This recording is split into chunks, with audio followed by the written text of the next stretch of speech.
Power perceived is power achieved. Brad Thor, American thriller novelist.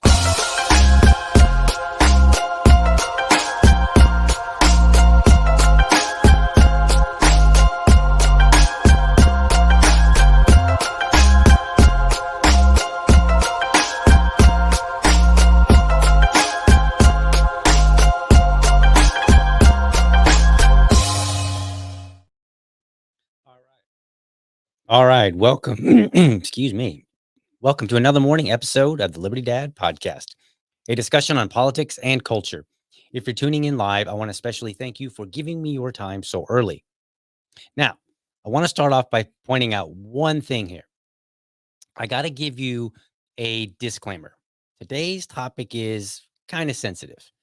Now, it's not sensitive in this, I'm not going to be talking about anything graphic per se. However, if your children are around, you may not be a topic that you want them to hear about. But again, there's going to be nothing graphic. So it's really a judgment call on you. I just wanted to make that abundantly clear, just in case you have little ones around. Always want to make sure to respect the ears that may be listening. All right, so let's go ahead and get into it. Title of the show: Female Teachers Rape Too. What in the world? DL, where are you? What are you doing, DL? Well, I tell you what, a post on social media caused me to think about this and say, you know what? Let's do a show on it. Let's see if we can't get some information and compile it together and then bring it to you and hopefully start settling this question, because I think it's an issue in our society and we need to deal with this and deal with it properly. So let me show you the tweet that caused this. This comes from a mutual of mine on Twitter, Mark Lobliner. He is a what is let me see what it is. He's an IFBB pro, so he's a one of them bodybuilding guys. Like he's like one of his legs is probably me. Like I could if you could do like took all of my mass, it would probably be one of his legs, probably. Anyway, he said seems to be an uptick in female teachers having sex with underage students, otherwise known as rape. And he said, "Are y'all seeing a pattern? If yes, what's causing it?" And then he has, you can see here, this is from Blaze Media. There was a news story: Nebraska deputies catch naked married substitute teacher in car with student. Chase ensues that ends in vehicle crashing. And then it just says police. I don't really understand that last word there as far as like the headline goes, but maybe it got truncated or whatever. Anyway, so I noticed as I was going through there some of the comments, the very common comments that we see all the time. Let's see here. Let's see. This one's kind of a new one. Women really saw men going for younger women and said, "All right, bet. Okay, I get it." Hot chicks. Banging teen boys is truly the top issue of our time, to which Mark responded, "Rape is always an issue." Totally agree. And we're going to discuss that. Another person put, rape in scare quotes, LOL. Let's see. There's yours truly. Judging from the responses to you, there is also an uptick of retards who don't understand rape is about consent and the ability to, not grown ass men high fiving teens. So that was my comment. You can obviously see where I stand, but we're going to go into a little bit more in depth here today on the show. My Twitter comments may be sharp and biting at times, but they don't necessarily uh, paint the whole picture. But that's what we're going to do today. We're going to get into some information. We're going to paint the picture. Let's see here. Oh, here's a good one. We're going to get to this as well. This is because women get slapped on the wrist for heinous crimes. Justice needs to be feared by predators. So that's a big question. Like, are women getting off the hook? We're going to address that in just a moment. But before we do, I want to play an SNL skit that they did back in 2015. And it's about 4 or 5 minutes long. And we're just going to watch it and then kind of see we're going to use that as part of our conversation today. So just kind of bear with me as we watch this clip. And if you're listening, you'll just have to listen in, but you'll be able to get the gist of it. You won't be missing anything by not seeing the video. However, I'll have all the links in the show notes. So here we go. You're watching HLN. That stands for Headline News. We now return to HLN's live coverage of Hot for Teacher, the Janet Johnson Luna civil trial. Bill Arnold alongside Paula Abbott here at the Hillsborough County Courthouse in Tampa Bay for day 6 of the trial of Janet Johnson Luna, a 32-year-old teacher at Villa River High School who was caught having a sexual relationship with 16-year-old student Gavin Daly. In court today is Daly's mother, Kathy Daly, who is suing Miss Luna on behalf of her son. We now go to the courtroom where Gavin Daly has taken the stand. Good morning, Mr. Daly. Hello, ma'am. Mr. Daly, your physical relationship with the defendant lasted how long? 5 glorious weeks, ma'am. Can you point out the defendant for the court? Yeah, she's right over there, looking all fine. You're stupid. The monster! Let's keep it cool. The affair began on April 15, 2014, correct? Yes, ma'am. It was the best day of my life. Did you feel pressured into being physical with Miss Luna? No, I instigated it. After school, I went in and said, "What could I do for some extra credit?" And it was on.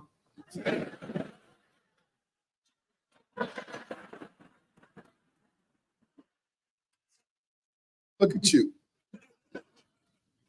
Just pausing this for a moment for anybody that's listening, because I will put this into just audio only for like Spotify and iTunes and whatnot.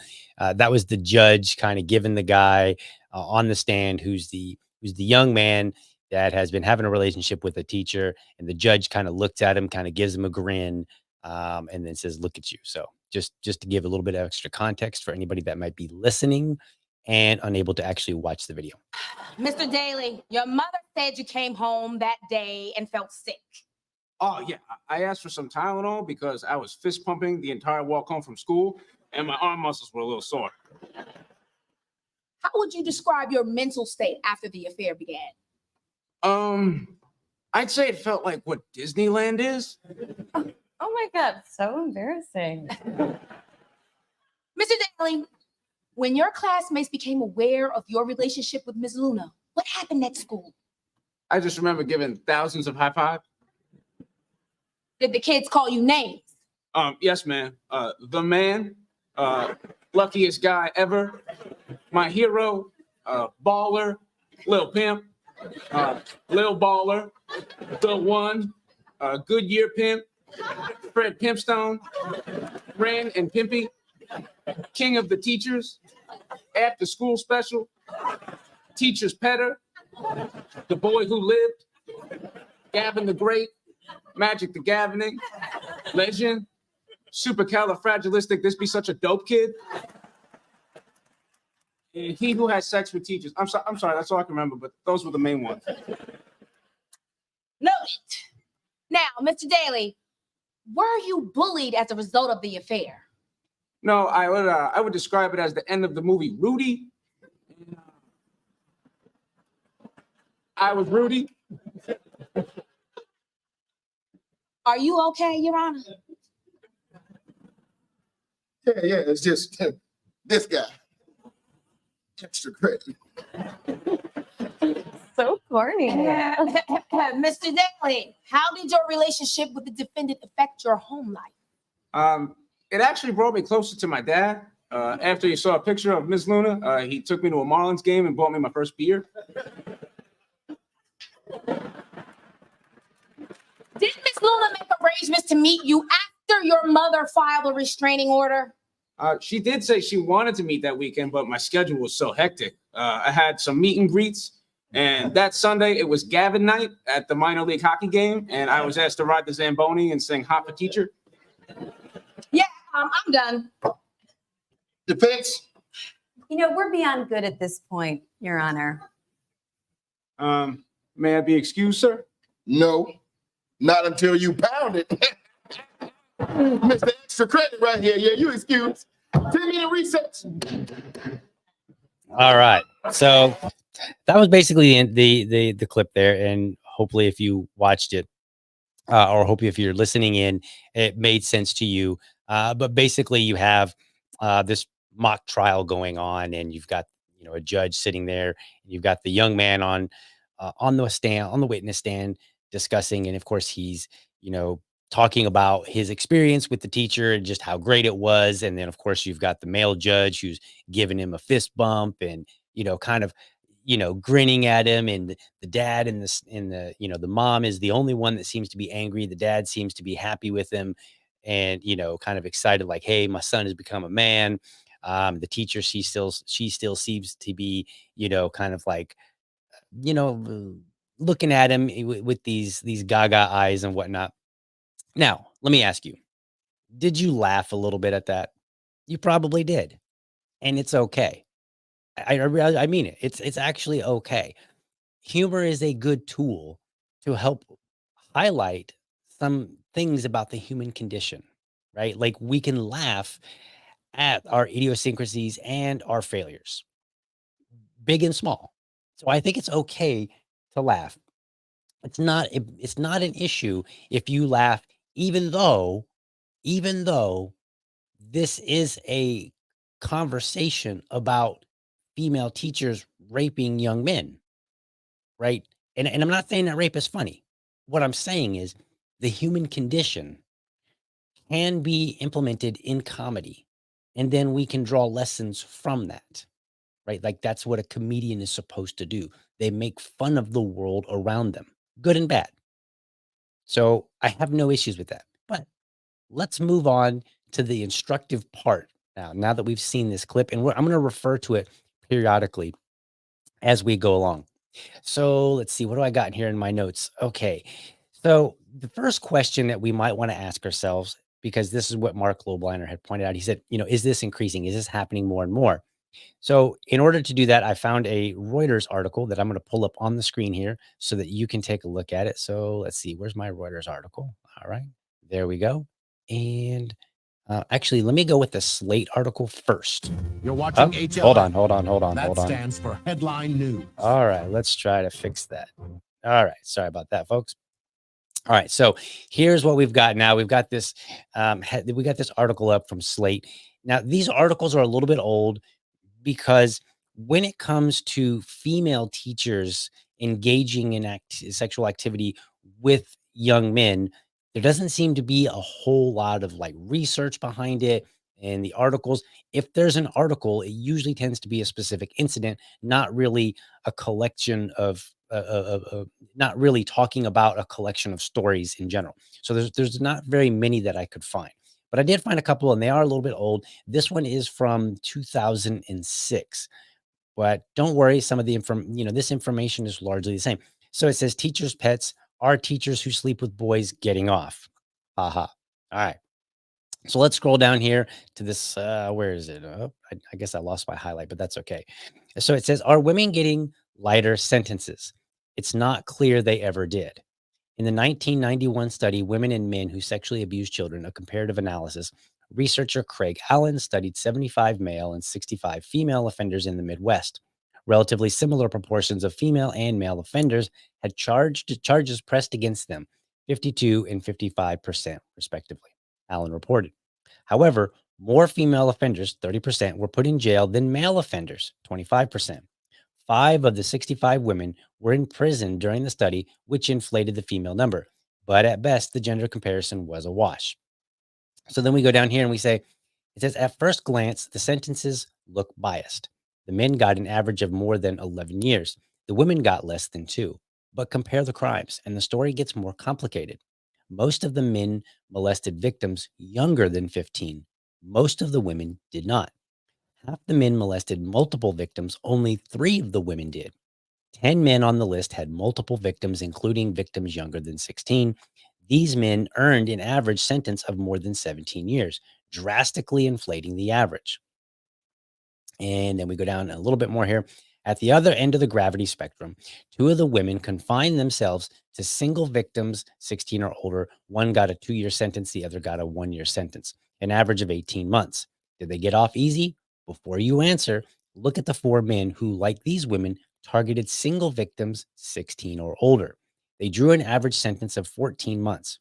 For comparable crimes, men got less jail time than women did. In the middle categories, crime against single victims under 16 and crimes against multiple victims ages 16 or older, men did get heavier sentences. One reason is that women's victims were on average fewer and older. But let's broaden the variables and the pool of data.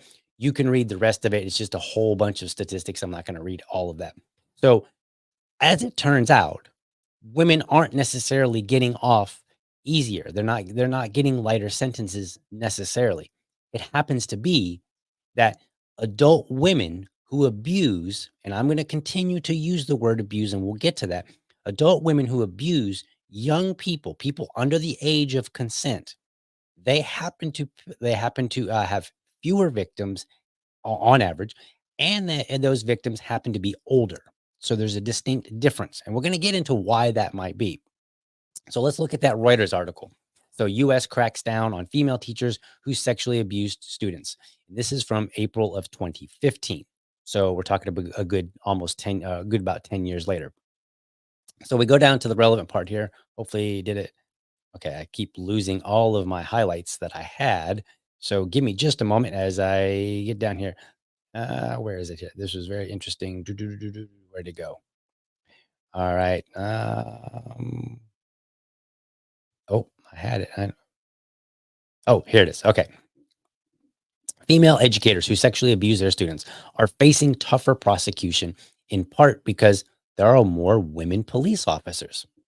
This is also a greater awareness among prosecutors, judges, and the general public that students who are victimized by an authority figure, regardless of gender, experience trauma with lifelong consequences. Law enforcement is increasingly feminized, and women are much less prone to the old attitude, quote, oh, this is just some kid who got lucky, said David Finkelhor, director of the Crimes Against Children Research Center. They recognize the issues involved, and they go after women who violate the statutes. So it would appear that the reason that it looks like this is happening more frequently is because we have more female officers who are not turning a blind eye to this. So what you had men who were probably turning a blind eye to it, because many men will repeat the very same mantra that we saw in the SNL clip that we see online all the time. Oh, it's a kid that got lucky. Give me a fist bump. You're a man now. Let me get you a beer, so on and so forth, right? Like, this is the attitude that a lot of men have. Women do not have this attitude. They look at it entirely different, and they say, nope, you're a predator. Now, I will say it does feel to me like men are coming around to the idea more and more and more that when it's an adult woman and a juvenile young man, that they are predators and it's rape too. I consider it rape. I know a lot of people in the liberty community consider it rape. And the reason that we consider it rape is because you cannot consent. And the reason that you cannot consent is because this is an issue of power. There is a power dynamic. We don't consider it rape when there's, like, say, a 16-year-old boy and a 17-year-old girl. Now, she's technically older than him. However, there's not the power dynamic. They're 1 year apart. This is why many of the states have Romeo and Juliet laws that allow for this. But it becomes much different once you start getting a gap in age, particularly when you have somebody that's a minor. So the difference, let's just say, let's take a 15-year difference. Let's say you have a 15-year-old boy and you have a 30-year-old woman. There is a huge difference in the in his ability to consent because he is not as mature as she is, or at least should be. It gets different though if you're looking at 30 and 45, because both of them, even though they're 15 years apart, the difference in their maturity levels is a lot smaller. It's a lot greater between 15 and 30. This is why it's a huge problem.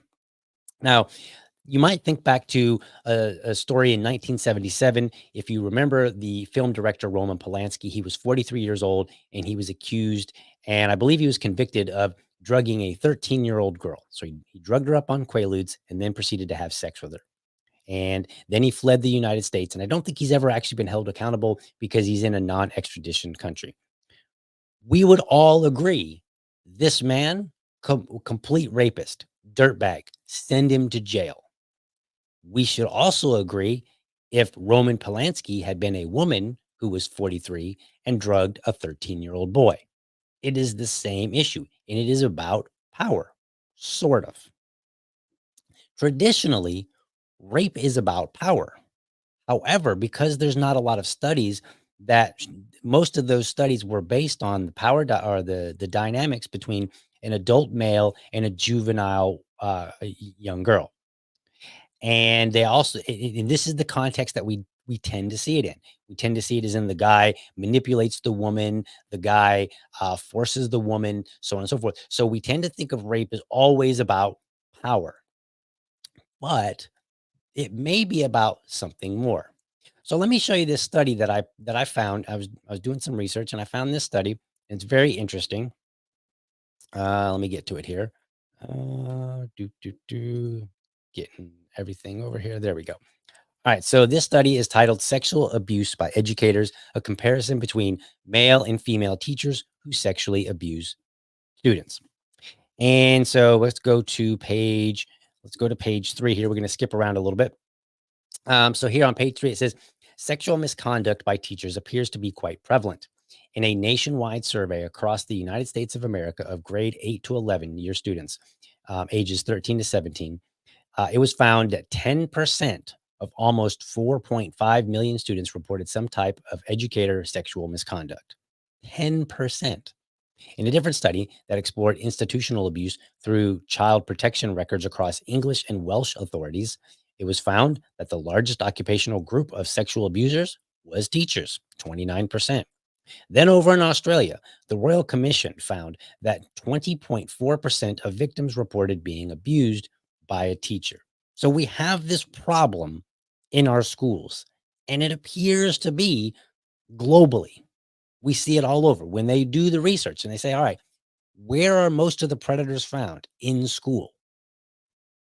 So teachers are a problem. Now, what does that have to do with the dynamic between men and women? Let's continue on in this study and let's see what else it comes up with. So we come down here to page 6, and here's what it says. Contrary to public perceptions, Darling, that's who did the study, found through their in-depth case analysis of professional regulator decisions, media reports, court reports, and relevant website content, these female perpetrators were neither inexperienced, naive teachers, nor fit the stereotypes of females coerced by men to offend against young children.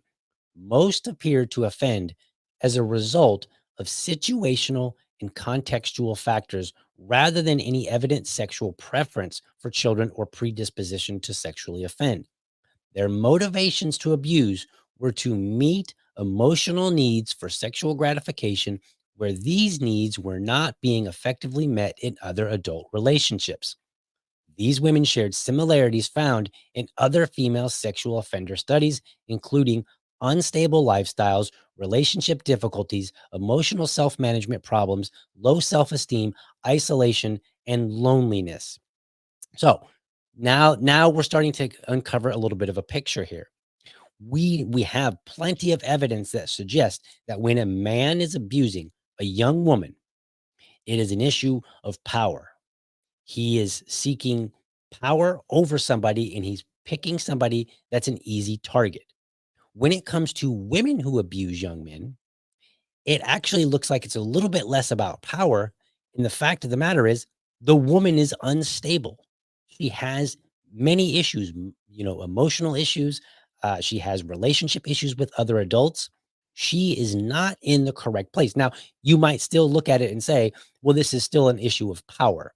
Like she's trying to get something and she's finding somebody that's going to give her what she needs that she's not being given by adults, or she's trying to resolve unmet issues or unresolved issues that she has with mental health or emotional health, so on and so forth. So you can still look at it in the context of power, but it would definitely be an entirely different type of power.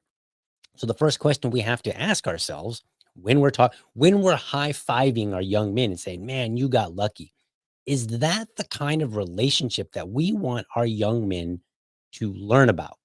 Do we really want our young men to have their first sexual relationship with somebody who needs some therapy?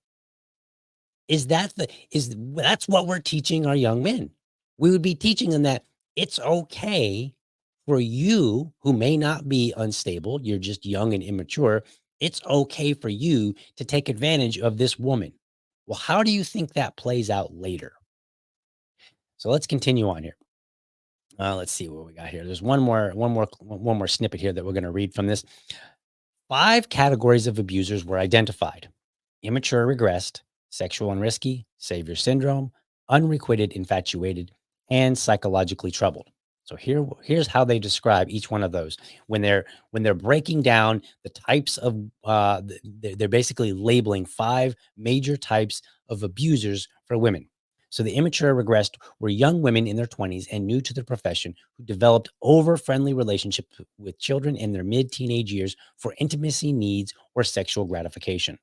Sexual and risky were women in their 30s who were concurrently in adult relationships and engaged in highly risky sexual behavior with adolescents. Savior syndrome were women in their mid-30s to mid-40s who were experiencing problems and stressors in their adult relationships and became occupied helping the victim to fulfill their own emotional and intimacy needs. Unrequited infatuated were women in their 30s and 40s who had mental health difficulties and were infatuated with males in their mid-teens, viewing them as potential romantic partners and professing their love. And then finally, psychologically troubled were those with long-standing mental health problems who displayed extremely immature cognitions. They're not finding stable women who just happen to come across a young man and they hit it off like you might expect in a bar and then just had a fling and no big deal. These women are troubled, and we're teaching our young men at a minimum. We haven't even discussed whether or not the young men end up having some sort of trauma because of these relationships. That at a minimum, we're teaching them it's okay to engage in intimacy with a person who's damaged, who's broken. And that's what we're high-fiving. And it's unacceptable. Now, the research is a little bit less clear when it comes to what is the trauma that young men experience. It's not that they don't.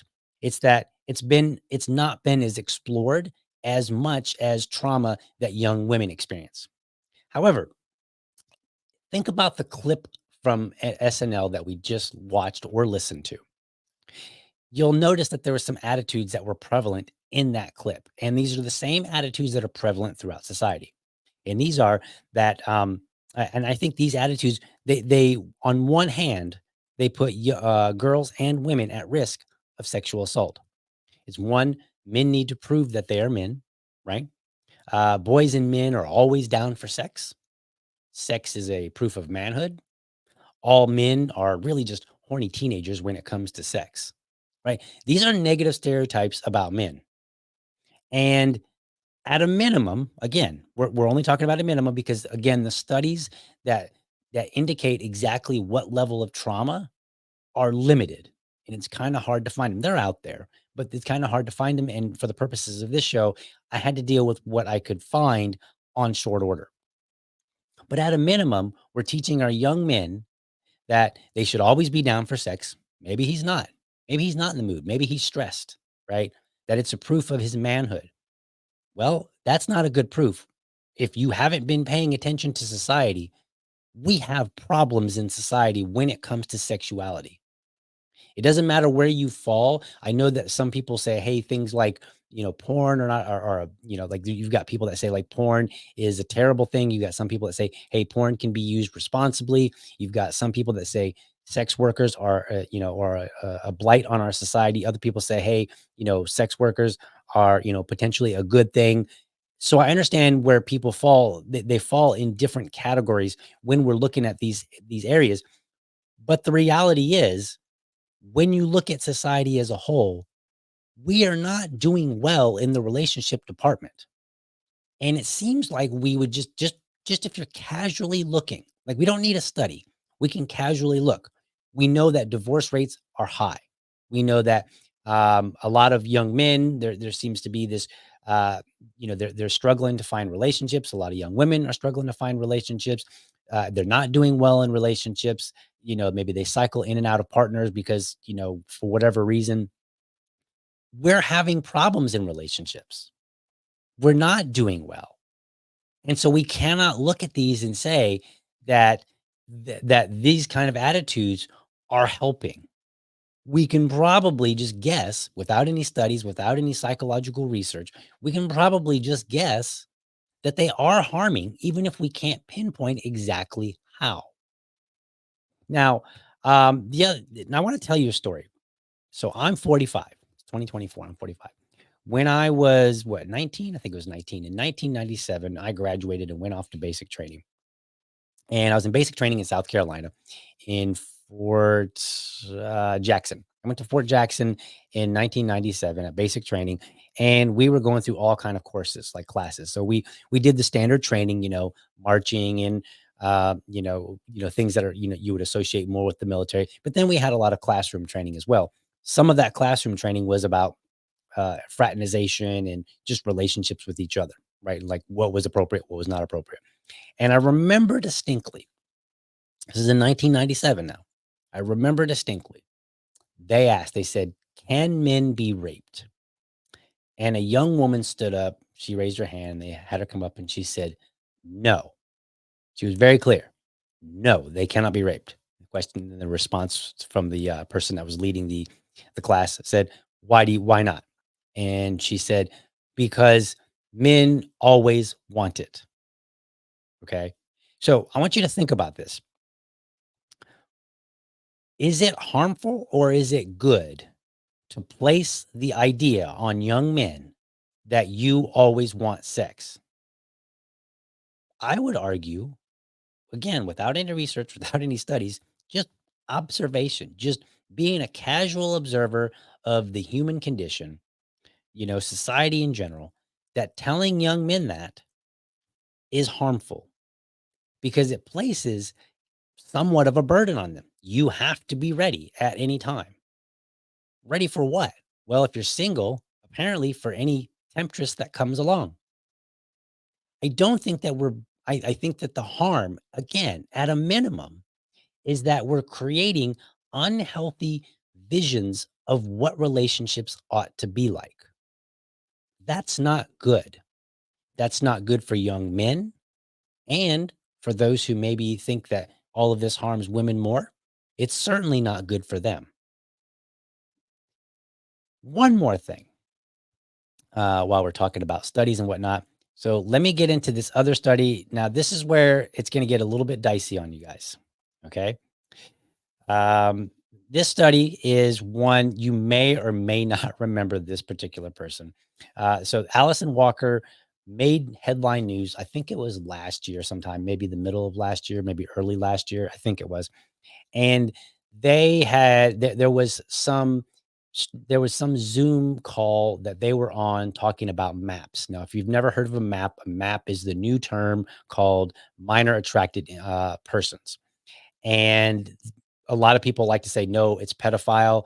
I'm not going to get into the distinctions of when one is, which one ought to be used so much. I'm just going to, I'm not going to make an argument one for the other, but I will tell you that in the academia world, they tend to distinguish them and say a pedophile is somebody that has been convicted of actually engaging in sexual activity with a child, whereas a minor attracted person is somebody that just has the attractions, but has not in any way acted upon them. So that's the definition that they're using. I'm going to go with it. I'm not, we're not going to have the argument here on this show. But she wrote a paper called Understanding Resilience Strategies Among Minor Attracted Individuals. And here's what she said about this study. So let's pull this up here. This is a dissertation, actually, not a study. This dissertation utilizes data from interviews conducted with 41 MAPs who have lived their lives without offending against children. It aims to acquire an understanding of their ability to maintain multiple forms of resilience. The study also explores mental health and care-seeking behaviors among MAPs, especially as they relate to social stigma. Okay, so she did this research. I know a lot of you are going to be like, ew, DL, I can't even believe that you bothered reading this. I read a lot of things, so don't worry about it. I do the reading, and then I bring the information to you, and then I provide you the resources so that if you so choose, you can read it as well and determine if I made the correct assessment based on my reading. And I encourage you to read. But if there's some material which you're like, nah, I ain't reading that, that's fine. I get it. It's there for you just in case you change your mind. So let me bring this MAPS in, because what in the world does minor attracted persons, because we tend to think of those as this isn't the 25-year-old teacher sleeping with the 17-year-old boy. That's not what we tend to think of when we think of MAPS and pedos. We think of the 40-year-old man who is harming a 7-year-old, right? That's what we think of. So let's take this and see what we can find from this study and if we can correlate it. So down here on page 113, it says individuals who were anti-contact were opposed to the reverse position, which they often refer to as pro-contact. So what they're saying here is what this study is about. There's two types of MAPs, anti-contact and pro-contact. And that's not to say that they've actually engaged in the behaviors. That's just saying, where do you fall in your mind? Do you think that it is appropriate to have a relationship with somebody who is, a child? That's it. Okay. And some of them say, hey, I'm not anti-contact, and some of them are pro-contact. And we're not going to get into the distinction necessarily, like, what all that exactly means.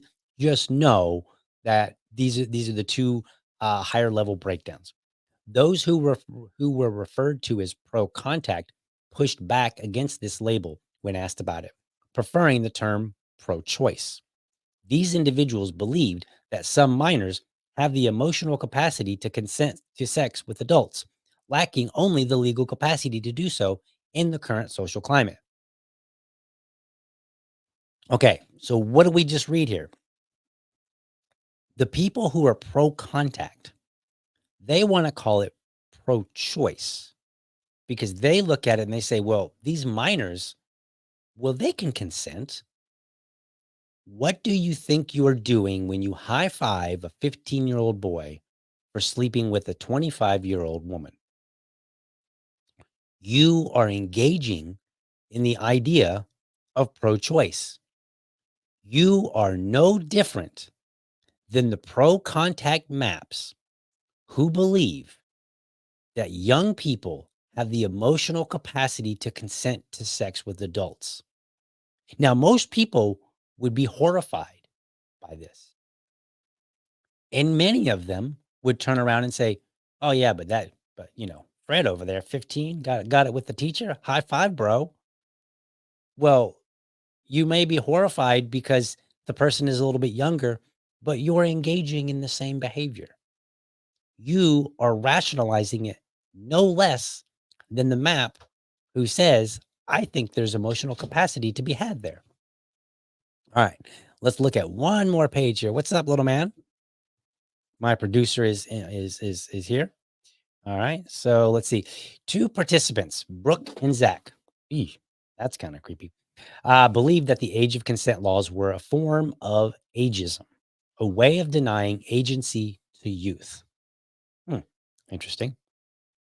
And then lastly here, despite the excuse me, despite the belief of pro-choice participants that some minors may be able to consent to sexual activity with adults, these individuals, like anti-contact participants, also expressed the belief that sexual contact between adults and minors would cause harm to minors.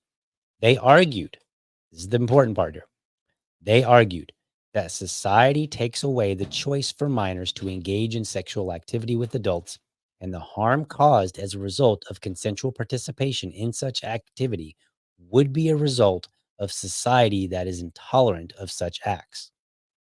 So let's put this all together. You have these maps, and they believe that the harm is not because there's actual harm between an adult and a child, because they start off by believing, well, there's an opportunity for consent. They believe that the harm is imposed because society is intolerant. So what I'm going to argue is that when you high five the young 15-year-old guy and say, hey, you know what? Good job getting it with that 25-year-old girl, 25-year-old woman who we can pretty much guarantee is broken. High five to you for having an intimate relationship with somebody who needed to have therapy. High five to you. What you're doing is you are opening the door for maps, because a lot of people want to go, well, how did this kind of happen? How did we get to the point where we're even talking about maps? How did we get to this point? We got to this point because of you. That's how we got there, because you didn't take it seriously, because you chose to say, you know what? A 15-year-old girl, why, she's a victim, but a 15-year-old boy, why, he's a hero. That's why, because we blurred the lines of reality. The reality is a 15-year-old boy, a 15-year-old girl, if that person is more than a couple of years older than them, and I don't know the exact number, but if they're older than them on some significant level, that they are a victim. They are a victim because, number one, if it's a man, there's a good chance that he's engaging in this relationship as a matter of power. So he's not engaging in this relationship because he actually has found somebody that he loves and is attracted to in the same way that he might find somebody his own age. As for a woman, if she finds somebody that's young, she's not engaging either in the same way. Now, it may not be the same power, the power dynamic that we see out of adult men. Adult women may be doing it because they have personal issues. They need therapy.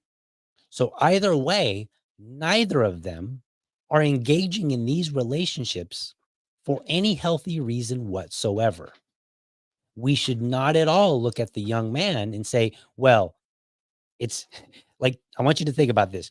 You have young men, young women, adult men, and adult women. So you have 4 groups of people here that could be engaging in different relationships.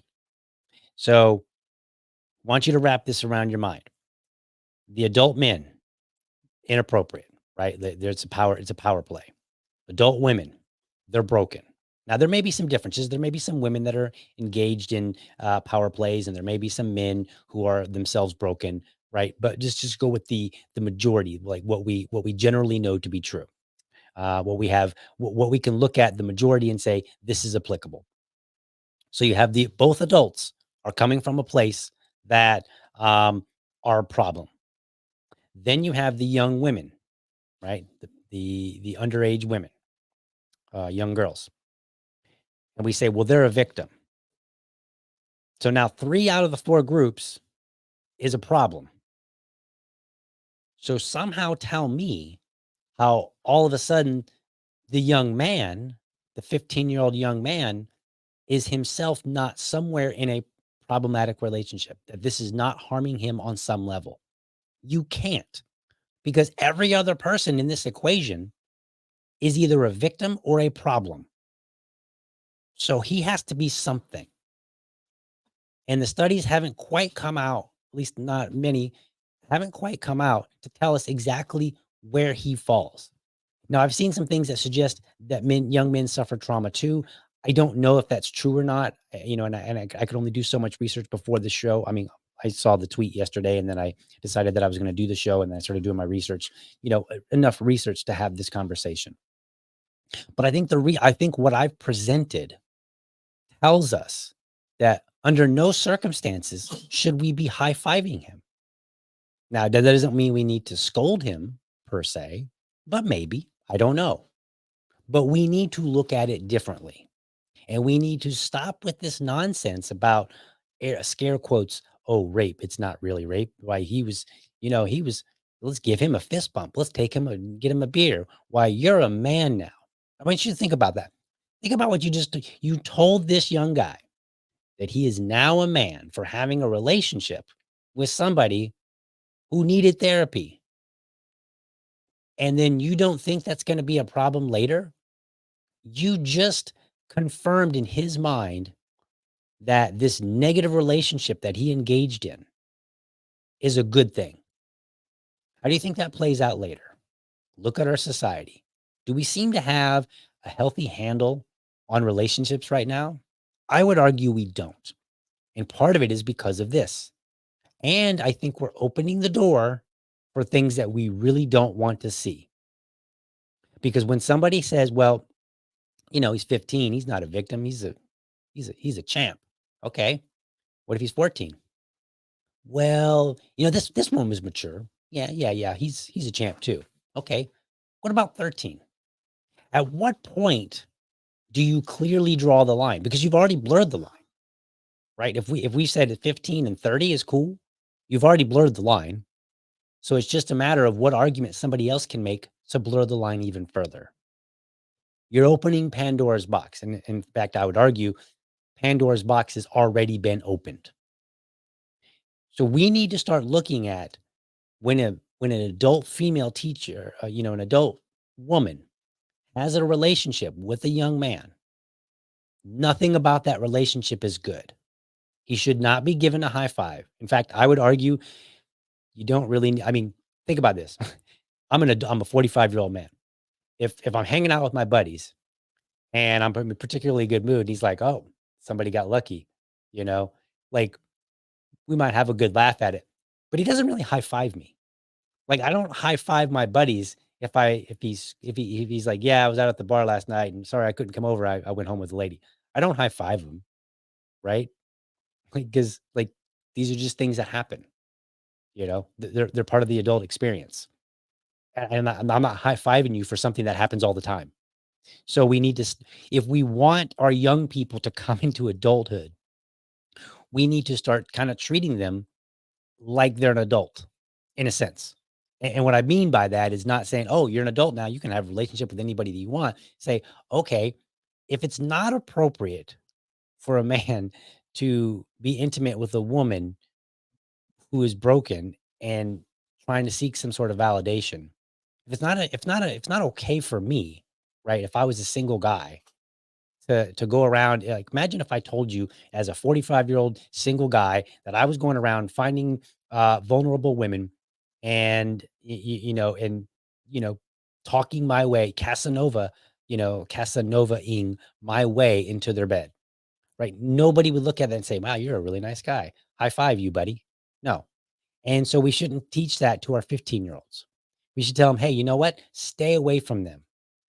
That's going to cause you a lot of problems at a minimum. And I'm not even sure that we know what all those problems are, but we know for sure it's not a good start to learning about healthy relationships.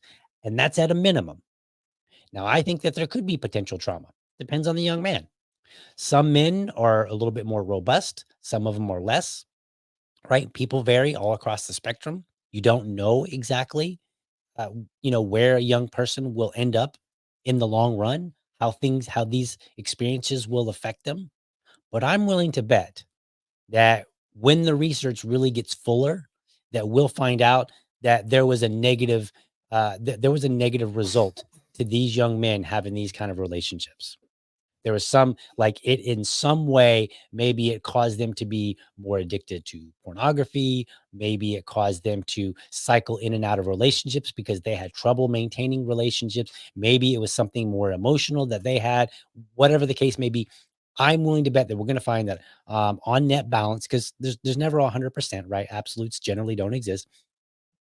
On net balance, we're going to find that these kind of relationships harmed young men, even if we can't pinpoint exactly what it is now. But we don't have to wait for that, because we know that when we look at it in the context of everything else, there is nothing good about it. All right, folks, that was my show today. I hope you enjoyed it. Let's see what we got here. Yeah, that's it. Thank you for watching. I hope you found this episode informative and inspiring. I want you to be sure to catch me Monday through Friday, 7 a.m. Eastern, for an informed discussion on politics and culture. Make sure that you're subscribed to my YouTube channel, or if you prefer my Rumble channel, you can go to youtube.libertydad.com, or you can go to rumble.libertydad.com. Let me know how I'm doing while you're there by leaving me a comment. Last but not least, I want you to remember, if you are a champion of liberty, your business is people and your product is liberty. I want you to have a great week. Catch you next time. But for now,